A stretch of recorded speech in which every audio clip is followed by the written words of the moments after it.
आइए शुरू करते हैं। बातचीत तो होती जाती रहेगी क्योंकि हमारे पास समय कम है। तो देखिए, मैं कुछ प्रारूप आपको बता दे रहा हूं कि इसमें आपको कौन कौन से विषय में कंप्लीट करा के देने वाला हूं। तो सामाजिक विज्ञान के अंतर्गत आपका भूगोल भी है, इतिहास भी है, अर्थशास्त्र भी है और आपका एक विषय आ जाएगा राजनीति शास्त्र या नागरिक शास्त्र। क्लियर?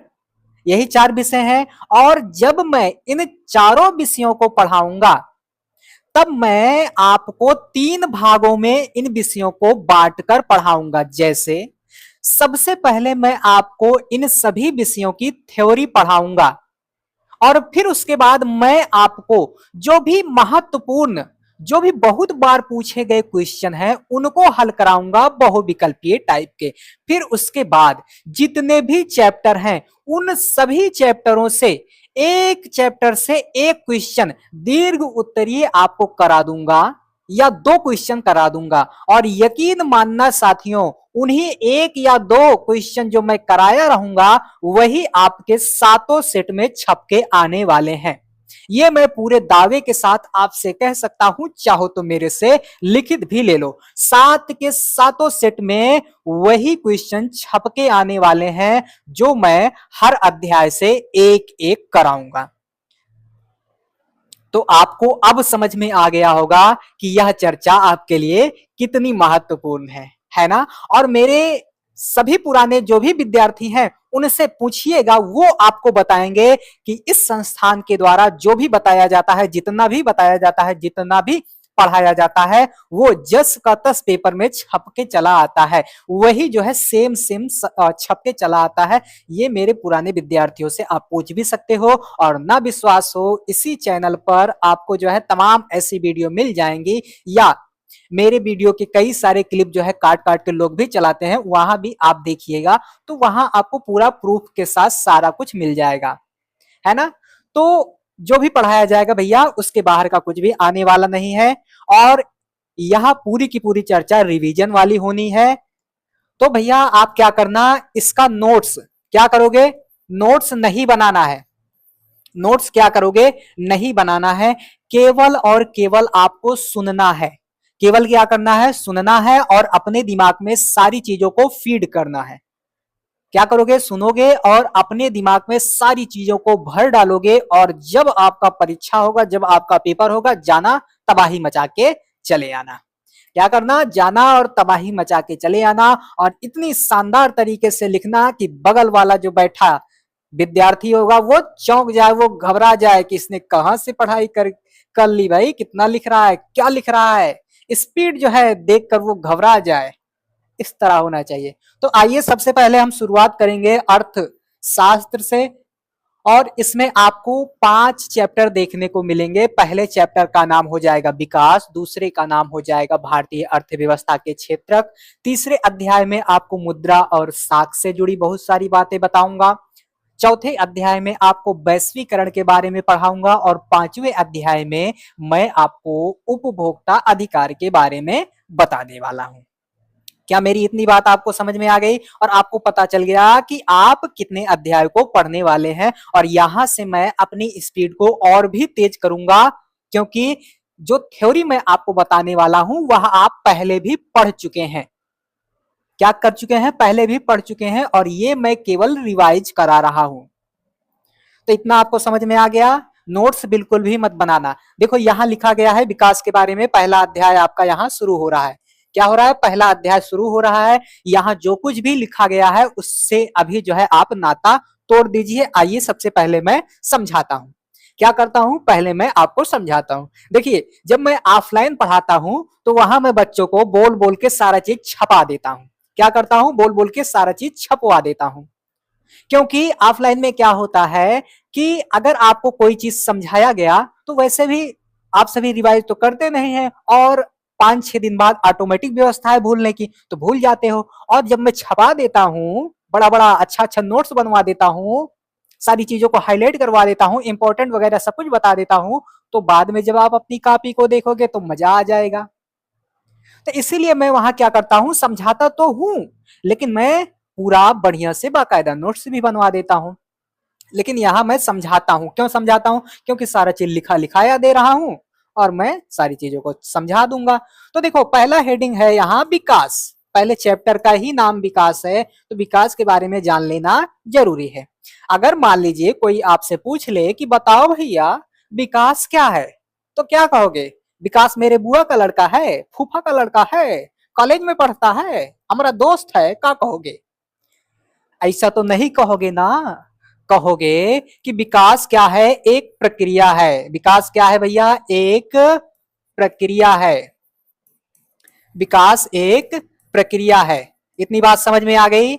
और विकास भैया कैसा होता है? विकास लक्ष्योन्मुखी होता है। कैसा होता है भैया? विकास लक्ष्योन्मुखी होता है। कैसा होता है विकास? लक्ष्योन्मुखी होता है।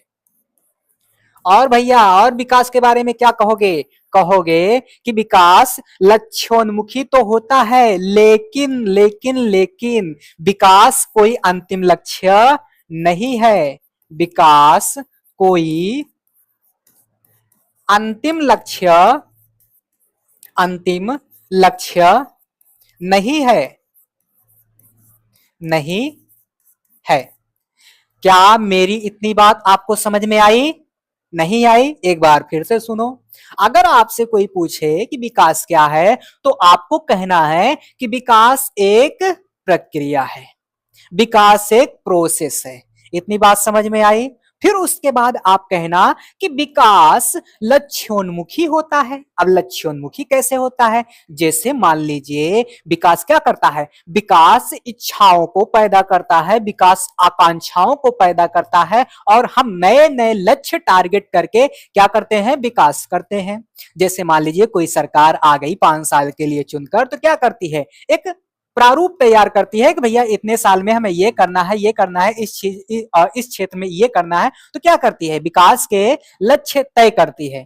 लेकिन क्या वो सरकार चली जाती है तो दूसरा कोई आता है तो वो क्या विकास नहीं करता? वो भी करता है। तो इसीलिए तो कहा गया है विकास लक्ष्योन्मुखी होता है, लेकिन विकास कोई अंतिम लक्ष्य नहीं है, विकास कोई अंतिम पायदान नहीं है। इतनी बात समझ में आई? यही आपको जो है छाप के चले आना है अगर विकास से जुड़ी कोई भी बात पूछ ले तो। क्लियर इतनी बात? और एक बात मेरी और याद रख लो कि परीक्षा में चाहे आपको कुछ आता रहे और चाहे ना आता रहे, लेकिन आपको कॉपी खाली नहीं छोड़ के आना है। जितना भी क्वेश्चन दिया गया है सारे के सारे करके ही आना है। अगर बहुविकल्पी क्वेश्चन नहीं आ रहा है तो जरूर गोला भर दो। क्या करोगे? तुक्का लगा के गोला भरोगे, लेकिन गोला जरूर भरोगे। खाली नहीं छोड़ना है, नहीं छोड़ना है। खाली नहीं छोड़ना है, नहीं छोड़ना है। जरूर कुछ ना कुछ लिखो, लेकिन लिखो जरूर, गोला भरो। चाहे गलत ही भरो, लेकिन भर के आओ जरूर। एक भी क्वेश्चन छूटना नहीं चाहिए, ये मेरी बात आप नोट कर लो। नहीं तो एक एक बच्चे को पटक पटक के मारूंगा, बता दे रहा हूं, अगर किसी ने खाली कॉपी छोड़ी तो। अब देखो वही चीज यहां लिखा गया है, विकास एक प्रक्रिया है, विकास कोई अंतिम लक्ष्य नहीं है। वही चीज लिखा गया है, तो ये लिखा लिखाया दे दिया और उधर मैंने बकवास करके समझा दिया। तो ये होती है थोड़ी सी रणनीति। आप देखो भैया, कभी कभी हम विकास को और वृद्धि को क्या करते हैं? कभी कभी हम वृद्धि को विकास समझ लेते हैं और विकास को वृद्धि समझ लेते हैं, लेकिन इन दोनों में कुछ थोड़ा बहुत अंतर है, जिन अंतरों को हमें यहाँ समझ लेना चाहिए। जैसे मान लीजिए आपके पास आज 10 रुपए है, कल 20 हो गया, परसों 50 हो गया, 100 हो गया, 2000 हो गया, आगे चल के आप मान लीजिए करोड़पति बन गए। अभी आप मेरी वीडियो देख रहे हैं, अभी तो 5-10 साल तो आप करोड़पति बनेंगे नहीं, लेकिन सोचने में कहा जा रहा है, पैसा थोड़ी लग रहा है, तो सोचो भैया। मान लीजिए आप आगे चल के करोड़पति बन गए, एक बार खुश हो जाओ सभी लोग, हाँ आप करोड़पति बन गए। अब मान लीजिए इस बीच आपका क्या हुआ? आय में वृद्धि हुआ, है ना? किसी ना किसी चीज में तो वृद्धि हुआ, तभी तो आप क्या बने? करोड़पति बने। लेकिन आप जब करोड़पति बन रहे थे तो ना आप ढंग से खा रहे थे, ना लोगों से बातचीत कर रहे थे, है ना किसी का केयर कर रहे थे, और इस बीच आपने किसी का कोई भी जो है समझ लीजिए जैसे मानव कल्याण, इस बीच आपने किसी का कोई कल्याण नहीं किया, तो इसे क्या कहोगे? इसे आप कहोगे वृद्धि हो रही है। जैसे मान लीजिए यहां देखो, आज थोड़ा सा पैसा है, क्या हो रहा है? आज पैसा कितना है भैया? थोड़ा सा है। एक मिनट का समय दीजिएगा भैया। हम लोग देख रहे थे कि देखो कैसे आय में जो है वृद्धि होती जा रही है, यानी कि ग्रोथ हो रहा है, थोड़े से जो है ज्यादा की ओर ये सुई जो है, ये तीर जो है जा रही है। तो वृद्धि का मतलब होता है कि भैया किसी चीज में वृद्धि हो रही हो, जैसे यहाँ कुछ उदाहरण दिए गए हैं। क्या इतनी मेरी बात आपको समझ में आ गई? तो भैया वृद्धि को हम विकास नहीं कहेंगे, जबकि विकास अलग चीज है। जैसे मान लीजिए किसी चीज में वृद्धि हो रही है और वृद्धि के साथ साथ जब लोगों के जीवन की गुणवत्ता में भी क्या हो, सुधार हो, तब हम उसे कहेंगे कि विकास हो रहा है। मान लीजिए देश की संपत्ति बढ़ रही है, लेकिन देश के लोगों का कोई भी विकास नहीं हो रहा है, देश के लोग अभी भी जो है मारे मारे फिर रहे हैं, तो क्या इसे विकास कहोगे? नहीं कहोगे। मान लीजिए आपके पास संपत्ति बढ़ रही है और आपके परिवार का या आपका कोई भी कल्याण नहीं हो रहा है, लोक हित हो ही नहीं रहा है, तो इसे विकास कहोगे? नहीं कहोगे। ये क्या होगी? ये वृद्धि कहलाएगी। क्या कहलाएगी? वृद्धि कहलाएगी। क्या इतनी बात मेरी आपको समझ में आई? हाँ, आ गई। और किसी ने कहा कि नहीं समझ में आई तो तुरंत आके कूट देंगे। तो वृद्धि समझ में आ गया। तो देखो भैया, जब वृद्धि के साथ साथ लोगों के जीवन की गुणवत्ता में भी सुधार हो, तब हम उसे क्या कहेंगे? विकास कहेंगे, नहीं तो हम उसे वृद्धि ही मानते चलेंगे। तो विकास क्या होता है, समझ में आ गई बात? आगे देखो। अब देखो यहां कहने का यही प्रयास किया जा रहा है कि जो विकास है वह सभी के लिए अलग अलग हो सकता है। विकास सभी के लिए अलग अलग हो सकता है। कैसे अलग अलग हो सकता है भैया? आइए मैं बताता हूं उदाहरण के माध्यम से। सारी चीजों को मैं समझाऊंगा, है ना, सारी चीजों को मैं समझाऊंगा, उसके लिए आप निश्चिंत रहिए। जैसे मान लीजिए ये कोनो उद्योगपति है, देखो टुकुर टुकुर देख रहा है, ये उद्योगपति हो गया, इसका हाथ है, इसका पांव है।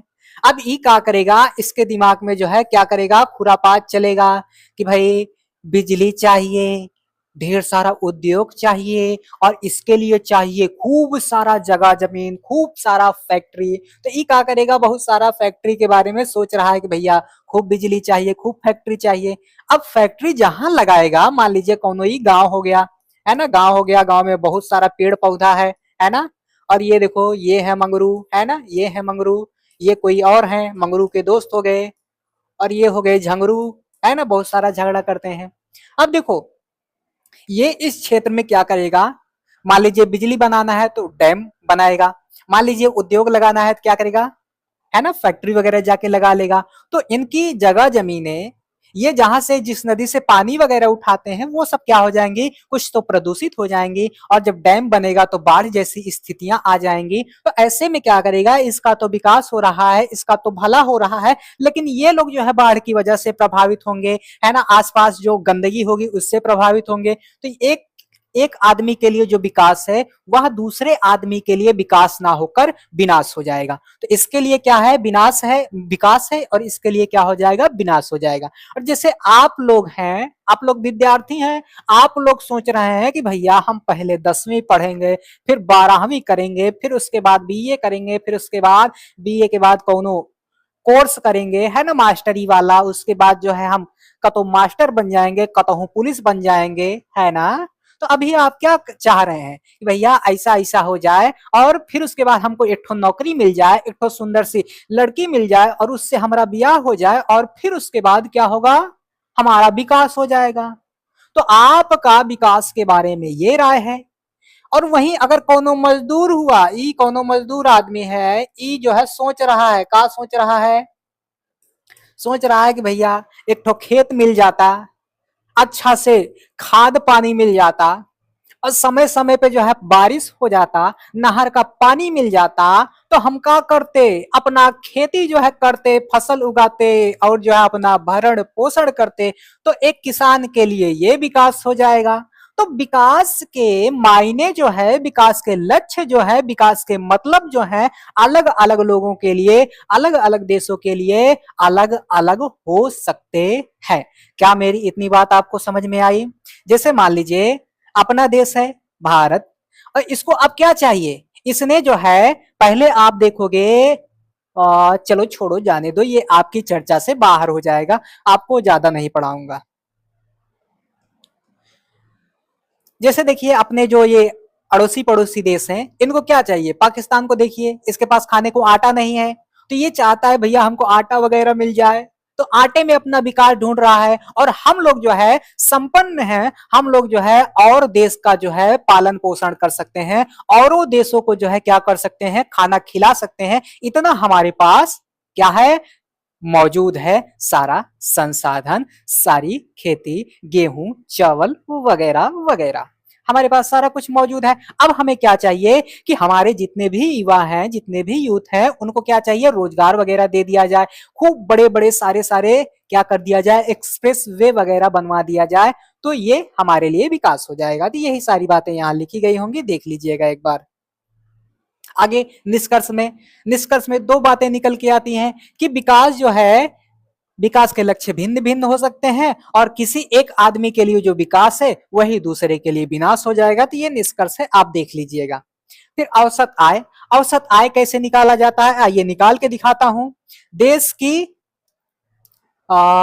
कुल आय, आइए निकालते हैं भैया औसत आय को। औसत आय को निकालने के लिए क्या करना पड़ेगा, देश की कुल आय, ये भैया देश की कुल आय है, और देश की कुल जनसंख्या से इसी को क्या कर देंगे, भाग दे देंगे। देश की कुल जनसंख्या, देश की कुल जनसंख्या से जब भाग दे देंगे तो हमारे पास निकल के आ जाएगा, क्या आ जाएगा, औसत आय। और इसी औसत आय को प्रति व्यक्ति आय के नाम से भी जाना जाता है। और लिख के ले लो, यहां से आपके किसी ना किसी सेट में एमसीक्यू पूछा जाएगा।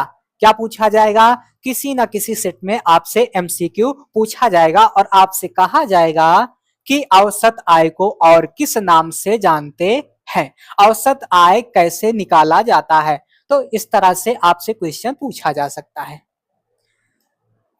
मैं इतना तेज इसलिए चल रहा हूं क्योंकि आपको रिवाइज करा रहा हूं, ना कि आपको जो है कोर्स पढ़ा रहा हूं, है ना, समय नहीं है, इसी तरह से चलना पड़ेगा।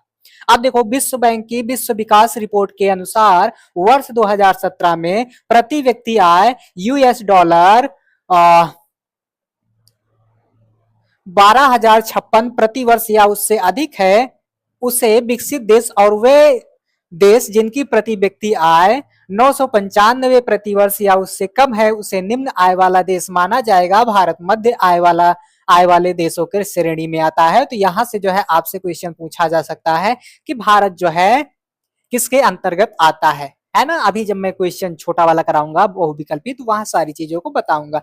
तो यहाँ थोड़ी सी चर्चा थी, आपको देखना है। किस संस्था द्वारा विश्व विकास रिपोर्ट का प्रकाशन किया जाता है, ये क्वेश्चन मैं बाद में कराऊंगा, है ना। विश्व विकास रिपोर्ट, तो ये सारी चीजें जो है मैं बाद में कराऊंगा। अभी जो है आप क्या करिए, निश्चिंत रहिए। लेकिन अभी यहाँ अगर आपको जानना है तो ये आपका उत्तर यहाँ पहला हो जाएगा। अभी मैं डीप में नहीं बता रहा हूं, अभी बस खाली केवल चलते चलिए। किस संस्था द्वारा मानव विकास रिपोर्ट का प्रकाशन किया जाता है, तो यहाँ आपका उत्तर हो जाएगा संयुक्त राष्ट्र विकास कार्यक्रम। इसी को जो है शॉर्ट फॉर्म में यूनाइटेड नेशन डेवलपमेंट प्रोग्राम कहते हैं, यानी कि यूएनडीपी कह देते हैं। क्या इतनी बात मेरी आपको समझ में आई, है ना। हम फास्ट ट्रैक रिवीजन कर रहे हैं, यानी कि दौड़ते भागते हुए। तो वही चीज यहाँ दी गई होगी, संयुक्त राष्ट्र विकास कार्यक्रम, जिसे शॉर्ट फॉर्म में यूएनडीपी, और बाकी ये मैं बता चुका। आगे देखो, शिशु मृत्यु दर, आपसे एक क्वेश्चन पूछा जाएगा एमसीक्यू में, यानी कि बहुविकल्पी क्वेश्चन में, कि शिशु मृत्यु दर कितनी जीवित बच्चों पर निकाला जाता है, तो आपको कह देना है सीधा सीधा 1000 जीवित शिशुओं पर। परिभाषा जो है आप देख लीजिएगा। साक्षरता दर, लिंगानुपात, लिंगानुपात भी आपका जो है 1000 पुरुषों पर महिलाओं की संख्या लिंगानुपात कहलाता है। यहां से अगर पूछेगा तो छोटा छोटा सा क्वेश्चन पूछ लेगा, है ना। छोटा छोटा सा क्या पूछ लेगा, क्वेश्चन पूछ लेगा। 7 वर्ष और उससे अधिक आयु के लोगों में साक्षर जनसंख्या का अनुपात साक्षरता दर कहलाता है। बड़ी छोटी छोटी सी बातें हैं, ये सब आप देख लीजिएगा। निवल उपस्थिति अनुपात, 14 तथा 15 वर्ष की आयु के स्कूल जाने वाले कुल बच्चों का उस आयु वर्ग के कुल बच्चों के साथ प्रतिशत निवल उपस्थिति अनुपात कहलाता है। यानी कि 14 से 15 साल के जो बच्चे हैं स्कूल जाने वाले, और उसमें से कुछ होंगे नालायक होंगे जो स्कूल जाबे नहीं करेंगे, और कुछ ऐसे होंगे जो आर्थिक तंगी की वजह से स्कूल नहीं जा पाएंगे, तो उन्हीं का जो है यहाँ क्या किया जा रहा है, प्रतिशत बताया जा रहा है। ये सारी चीजें छोटी छोटी सी हैं, अगर पूछा जाएगा तो वैसे जो है ये निवल वाला जो है मुझे तो नहीं लग रहा है पूछा जाएगा, लेकिन छोटी सी चर्चा है, देख लीजिएगा। अब देखिए सार्वजनिक वितरण प्रणाली, यहाँ देखो राशन, आप सभी गांव वगैरह से जुड़े हैं, राशन के बारे में आपको पता ही होगा। और बहुत सारी सरकारी ऐसे भी संस्थाएं हैं जिन पर क्या क्या रहता है, लोगों का अधिकार रहता है। जैसे मान लीजिए सरकार ने कई सारी जगहों पर पार्क बना के दे दिया है ना, पार्क बना के दे दिया है। बहुत सारी जगहों पर आप देखोगे सरकारों ने फ्री क्या, इज्जत घर, है ना, फ्री इज्जत घर, फ्री बारात घर, और फ्री जो है कई सारी चीजें लगा के दिया है। तो उन्हीं को कहते हैं सार्वजनिक क्या, सार्वजनिक सुविधाएं। और यहाँ जो है सार्वजनिक वितरण प्रणाली से आशय राशन वगैरह के बारे में बताया गया है, एफसीआई वगैरह के बारे में, यानी कि सरकार क्या करती है, अनाज वगैरह रखे रहती है और लोगों को कम मूल्य पर उपलब्ध कराती है, ना कि बराबर मूल्य पर उपलब्ध कराती है। और सरकार यह चाहती है कि एकदम अंत्योदय जो अंतिम पायदान पर खड़ा है, सामाजिक जीवन से एकदम अंतिम पायदान पे है, उसका भी क्या हो जाए, भला हो जाए, उपकार हो जाए। तो ये सारी बातें हैं, एक बार पढ़िएगा आप भी।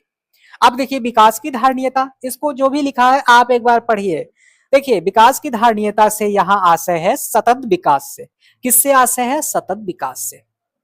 अब ये सतत विकास क्या होता है, विकास की धारणीयता क्या होता है, तो भैया ऐसा विकास जिसमें इस जो वर्तमान में पीढ़ी है उसका तो भला हो ही, लेकिन जो आने वाली पीढ़ी पीढ़ी है उसका भी भला होना चाहिए। यानी कि हम इस तरह से विकास करें, इस तरह से संसाधनों का दोहन करें, इस तरह से संसाधनों का उपयोग करें कि हमारा तो भला हो ही, हमारा तो विकास हो ही, लेकिन साथ ही साथ जो आने वाली पीढ़ी है उसका भी भला होना चाहिए। यानी कि हमें साफ पानी उपलब्ध हो रहा है तो हमारी आने वाली अगली पीढ़ी को भी साफ पानी उपलब्ध होना चाहिए, स्वच्छ पर्यावरण उपलब्ध होना चाहिए। यही हो जाता है सतत विकास, यही हो जाता है विकास की धारणीयता। यानी कि हम विकास तो करें भैया, लेकिन उसमें बैलेंस बना के रखें, है ना। नहीं तो पता चला हम भूमिगत जल को खूब सारा निकालते जा रहे हैं और आने वाली पीढ़ी त्राहिमाम करके मर जाए। हम इतना कच्चा माल निकाल ले रहे हैं कि आने वाली पीढ़ी को जो है कच्चा माल प्राप्त ही नहीं होगा। हम पर्यावरण के साथ इतना खिलवाड़ कर दे रहे हैं, इतना छेड़छाड़ कर दे रहे हैं, अरावली जैसी पर्वतमालाओं को जो है समाप्त करने का प्रयास कर रहे हैं। तो ऐसे में ऐसे विकास से आने वाली पीढ़ी जो है क्या करेगी, तहस नहस हो जाएगी, निपट जाएगी। तो भैया यहाँ सतत विकास का वही मतलब है कि भैया विकास तो करो लेकिन बैलेंस बना के रखो, ताकि आने वाली पीढ़ी को भी वह सारी सुख सुविधाएं प्राप्त हो सके। क्या इतनी मेरी बात आपको समझ में आई? और जिसने भी कहा नहीं समझ में आई तुरंत जो है उसका दांत जो है तोड़ देंगे। ये हो गया, आगे बढ़े। ये धन्यवाद कैसे आ गया? अभी धन्यवाद नहीं है भैया, 1 मिनट रुकिएगा, अभी धन्यवाद नहीं है।